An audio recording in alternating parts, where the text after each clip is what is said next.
Hello everyone.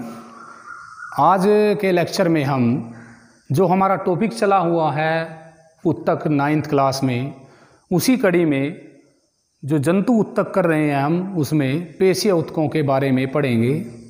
पिछले lecture में हमने जो जंतु उत्तक हैं एपिथेलियमी उत्तक और साथ में संयोजी उत्तक के बारे में पढ़ा कि वो कौन कौन से होते हैं और क्या क्या कार्य करते हैं, कैसी कोशिकाओं से मिलकर वो बने होते हैं और वो कोशिकाएं जिस द्रव के अंदर पाई जाती हैं उसे क्या कहते हैं, जिस तरल भाग में धसी होती हैं उन्हें क्या कहते हैं। आज इस लेक्चर में हम जंतुओं में ही पाए जाने वाले पेशीय उत्तकों के बारे में पढ़ेंगे। आप सभी जानते हैं कि जीवों में विभिन्न प्रकार की गतियां होती हैं। जो गति आप देखते हो कि हम हाथ पांव को हिला रहे हैं, हम बोर्ड पे लिख रहे हैं, हम एक जगह से दूसरी जगह चल के जा रहे हैं, तो कुछ गतियां ऐसी होती हैं जिन्हें हम अपनी मर्जी से करते हैं कि हमने हाथ को हिलाना है, रोक देना है, हमने उठ के यहाँ से चलना है, वहाँ बैठना है। वो हमारी इच्छिक गतियां हो जाती हैं।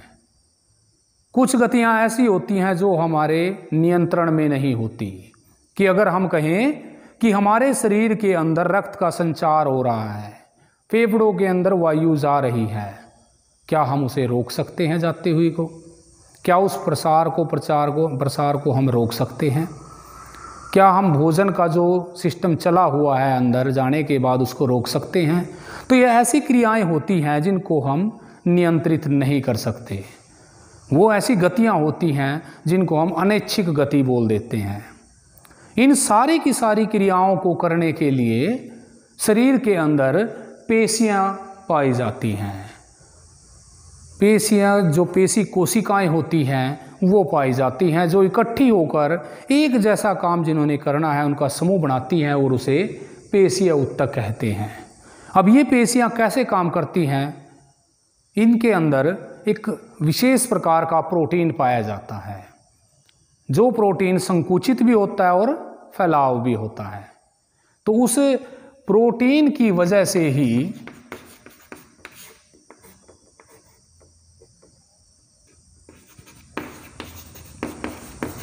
पेशियों में संकुचन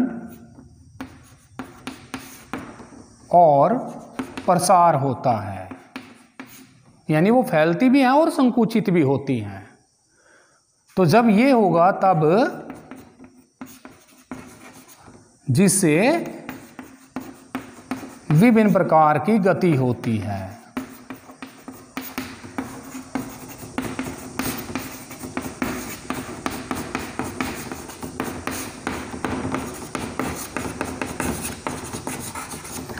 तो जो पेशीय उत्तक रहेगा या पेशीय जो कोशिकाएं होती हैं उनकी संरचना के आधार पे हम कहते हैं कि ये एक धागे की समान संरचना या रेशे जैसी संरचनाएं होती हैं। तो जो कोशिकाएं ऐसी होंगी जिसको पेशी रेशा भी बोलेंगे,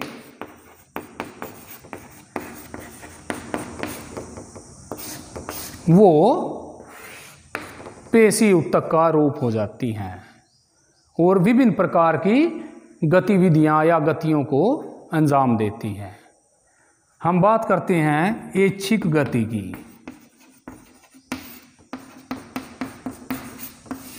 हमने अभी आपको बताया कि हमने बाजू हिलानी है, टांग को हिलाना है, इधर से उठ के उधर बैठ जाना है, तो उसके लिए हमें चलना पड़ेगा। तो ये ऐसी गतियां हैं जो ऐच्छिक होती हैं, जो हमारे नियंत्रण में होती है, जिन्हें हम अपनी इच्छा से कर सकते हैं। तो ऐसी ऐच्छिक गति के लिए जो उत्तक रहेगा, पेशीय उत्तक रहेगा या कोशिकाएं रहेंगी, उन्हें हम ऐच्छिक पेशीय उत्तक कह देते हैं। ऐच्छिक पेशीय उत्तक।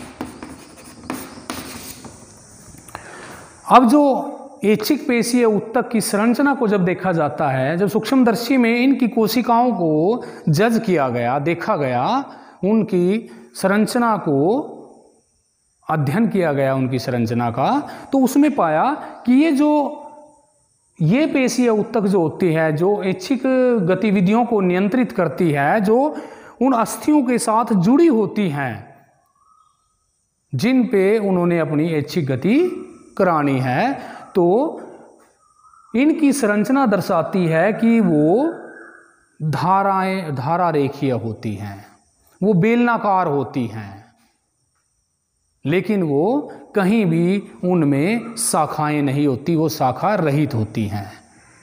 तो हम इस आधार पे इनके बारे में कह सकते हैं कि जो ऐच्छिक पेशीय ऊतक में कोशिकाएं रहेंगी वो कैसी होंगी, वो बेलनाकार होती हैं,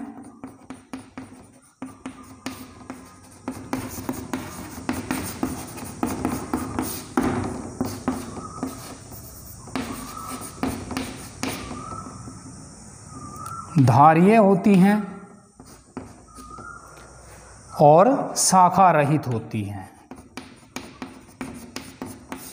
तो केंद्रक भी होता है। इसका मतलब क्या हुआ, क्योंकि ये धारीय हैं, इनमें धाराएं बनी हुई हैं, तो इनको ही, इस पेशीय ऊतक को ही रेखित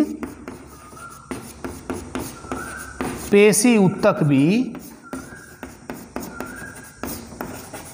कहते हैं। किसके कारण? इसके कारण कि धाराएं बनी होती हैं। अगर हम इसकी संरचना देखते हैं तो संरचना में हम पाते हैं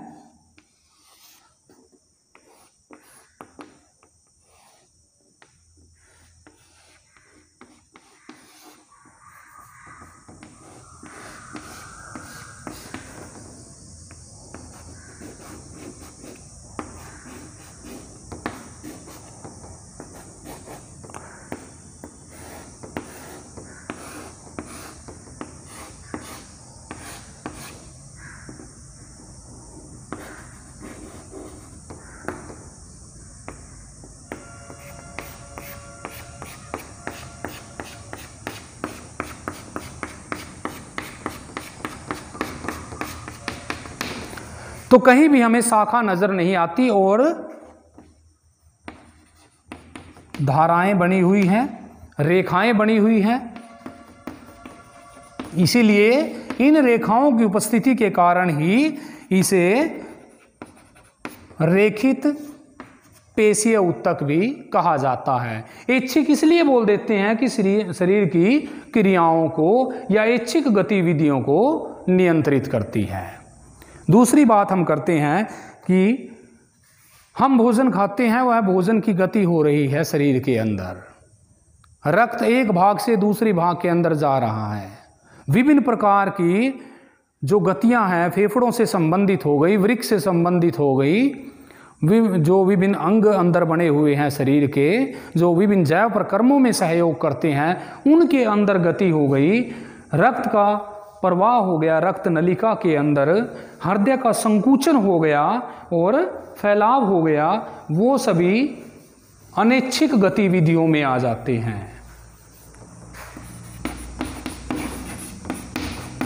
अनैच्छिक गति बोल देंगे उनको। और ऐसी क्रियाओं को नियंत्रित करने के लिए जो पेशीय ऊतक काम करता है उसको अनैच्छिक पेशीय ऊतक कहा जाता है। और इसके अंदर जो कोशिकाएं जो इस ऊतक का निर्माण करती हैं, उन कोशिकाओं की अगर संरचना का अध्ययन किया जाए, देखा जाए, तो वो संरचनाएं भी एक तो शाखा रहित रहेंगी, दूसरा उनमें नुकीली तर्क रूपी जो कोशिकाएं होती हैं वो पाई जाती हैं। उनकी अगर संरचना को देखा जाए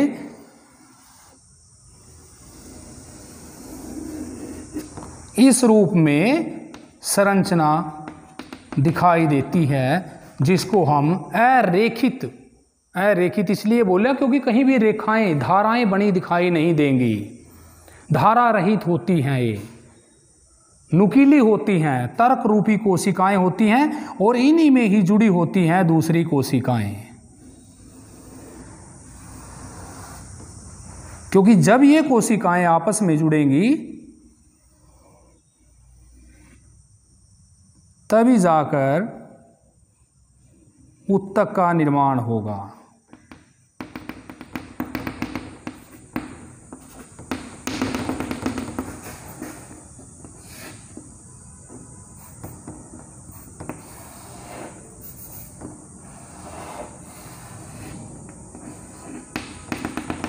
तो कहीं भी हम इसमें धाराएं नहीं बनाएंगे। जो बीच में बना हुआ भाग है वो केंद्रक हो जाएगा।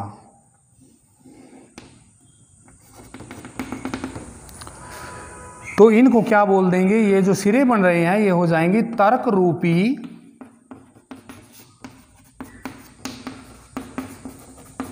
कोशिका, यानी कि नुकीला सिरा होता है इनका, बीच में क्या हो जाएगा, ये केंद्रक दिए हुए हैं। कहीं धाराएं नहीं होती, वो इनके गुणों में आ जाएगा। नुकीले सिरे वाली कोशिकाओं से मिलकर बना होता है। धारा रहित होती हैं कोशिकाएं।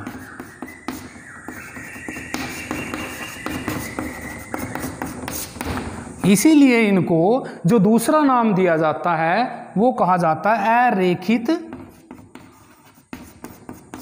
पेशी उत्तक कहा जाता है। अब प्रश्न पूछ लिया जाता है कि अरेखित पेशी उत्तक क्या होता है, या इस उत्तक को अरेखित पेशी उत्तक क्यों कहते हैं? क्योंकि इनमें जो कोशिकाएं होती हैं, जो कोशिकाओं का समूह होता है वो धाराएं रहित होता है, उनमें किसी प्रकार की रेखाएं नहीं बनी होती, और जो सिरे हैं वो नुकीले सिरे वाली कोशिकाएं मिलकर इस उत्तक का निर्माण करती हैं, जो विभिन्न अनैच्छिक गतिविधियों को नियंत्रित करता है। इसी अनैच्छिक पेशी उत्तक में एक नाम आ जाता है हृदय पेशी उत्तक, क्योंकि हृदय की गतिविधि को ऐच्छिक गति में नहीं रखा जा सकता, कि हम उसे कंट्रोल नहीं कर सकते कि हृदय धड़क रहा है, उसमें स्पंदन हो रहा है, तो उसको हम अपने नियंत्रण में नहीं ले सकते। तो उसको इस आधार पे कहा जाए तो वो अनैच्छिक गति है और अनैच्छिक पेशीय उत्तक रह जाता है। अब क्योंकि इसमें भी यहाँ शाखाएं नहीं बनी हुई हैं, लेकिन हृदय पेशी उत्तक के अंदर जो संरचना है वो कुछ कुछ मिलती जुलती ऐच्छिक से और कुछ इसमें अनैच्छिक से रहेगी। ऐच्छिक से जैसे बेलनाकार कोशिकाएं होती हैं वो ऐच्छिक में शाखा रहित होता है, लेकिन हृदय पेशी उत्तक के अंदर शाखाएं होती हैं। तो जब हम इसकी संरचना देखते हैं हृदय पेशी उत्तक की, तो उसमें हमें बाकी कोशिकाओं के बारे में लिखा जाता है कि वो अरेखित होती हैं, वो अनैच्छिक होती हैं कोशिकाएं।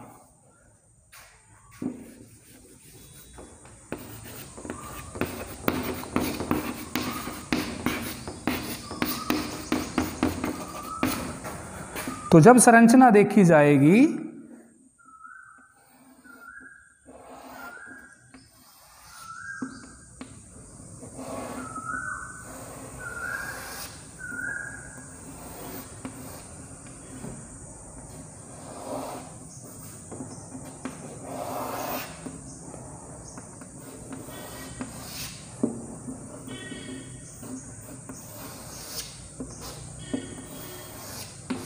इस रूप में हमें मिलेंगी, जिसमें केंद्रक भी होता है वैसे ही,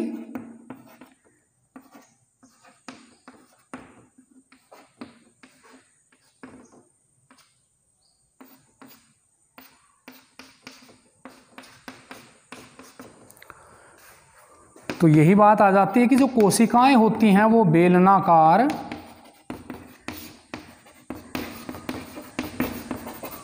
कोशिकाएं आपस में मिलकर हृदय पेशी उत्तक या कार्डिक पेशी उत्तक का निर्माण करती हैं। शाखाएं होती हैं,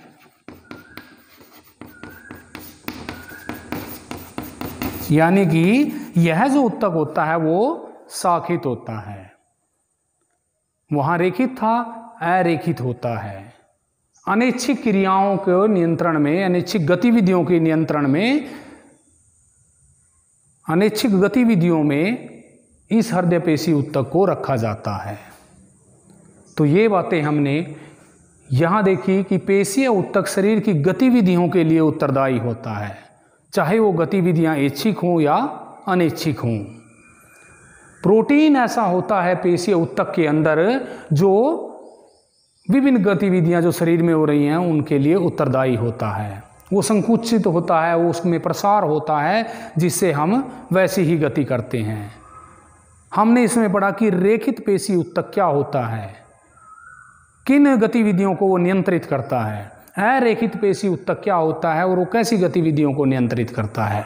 हृदय पेशी ऊतक को हम अलग से डिस्कस कर रहे हैं। अब हृदय क्या काम करता है वो आप सभी जानते हो कि वो रक्त में को भिन्न भिन्न भागों में पहुंचाने के लिए एक पंप की तरह काम करता है। हृदय का स्पंदन होता है, वो लगातार धड़क रहा है, उसमें संकुचन और प्रसार होता रहता है। तो वो किसकी वजह से? वो हृदय पेशी ऊतक की वजह से हो रहा है। वो पेशियां उस हृदय के साथ जुड़ी हुई हैं। वो बेलनाकार कोशिकाओं से मिलकर बने होते हैं यह ऊतक, और वो कोशिकाएं शाखाओं सहित होती हैं, उसमें शाखाएं होती हैं। तो आज के इस लेक्चर के अंदर हमने पेशीय ऊतक के बारे में पढ़ा कि कौन कौन से पेशीय ऊतक होते हैं और क्या क्या कार्य करते हैं। आप सभी ने ध्यान से सभी ऊतकों का नाम को ध्यान रखते हुए एक दूसरे से अटैच करते हुए चलना है, ताकि वो याद करने में आसानी रहे कि कौन कौन से ऊतक होते हैं। पादपों में कौन से ऊतक होते हैं, क्या क्या काम करते हैं। जंतुओं में कौन से ऊतक होते हैं, क्या काम करते हैं। क्या पादपों में जो ऊतक हैं वो जंतु ऊतकों से अलग होते हैं, उनके क्या काम होते हैं, इनकी क्या पहचान होती है। बीच बीच में इसमें जो प्रश्न दिए हुए हैं वो आपको बताए गए हैं, उनको भी आपने ध्यान से कवर करते चलना है।